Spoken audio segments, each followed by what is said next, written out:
કોઈ બી એક્સપેન્સિવ અને fancy hair products તમારા હેર ફોલને નહીં અટકાવી શકે જો તમે 4 વસ્તુનું ધ્યાન નહીં રાખો. નમસ્કાર મિત્રો, મારું નામ ડૉક્ટર અક્ષર ચગ છે અને welcome back to the hair series. આજે એપિસોડ 4માં આપણે જોવાના છીએ કે નેચરલી આપણે હેરને સ્ટ્રોંગ અને મજબૂત કઈ રીતે બનાવી શકીએ છીએ કે જેનાથી હેર ફોલ છે એ મિનિમાઇઝ થઈ શકે. તો આના માટે 4 મેઇન પિલર્સ છે. ધ ફર્સ્ટ ઇઝ ડાયટ અને ન્યુટ્રિશન. આ I think one of the most important pillar છે, કારણ કે જો તમારી ડાયટમાં ઝિંક છે, વિટામિન B12 છે, આયરન છે, ઓમેગા-3 ફેટી એસિડ્સ છે, આ બધી વસ્તુ જો ડેફિશિયન્ટ રહેશે તો તમારા હેરને ગ્રો થવા માટે પૂરતું ન્યુટ્રિયન્ટ્સ નહીં મળે. The next pillar is proper exercise અને સ્લીપ.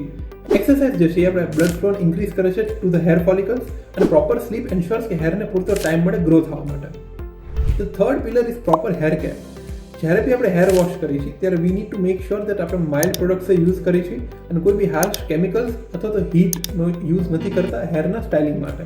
અને the fourth and the final pillar is scalp care. Regular basis ઉપર સ્કાલ્પ મસાજ અને હેડ મસાજ કરવાથી આપણે હેર ફોલિકલ્સમાં જે બ્લડ ફ્લો છે તે ઇન્ક્રીઝ થાય છે અને તેને પ્રોપર ઓક્સિજન અને ન્યુટ્રિયન્ટ્સ મળે છે. તો જ્યારે બી આ 4 ફેક્ટર્સ આપણા પરફેક્ટ હોય છે અને પછી આપણે કોઈ બી હેર પ્રોડક્ટને યુઝ કરીએ છીએ તો હેર પ્રોડક્ટનું રિઝલ્ટ છે 10x થઈ જતું હોય છે.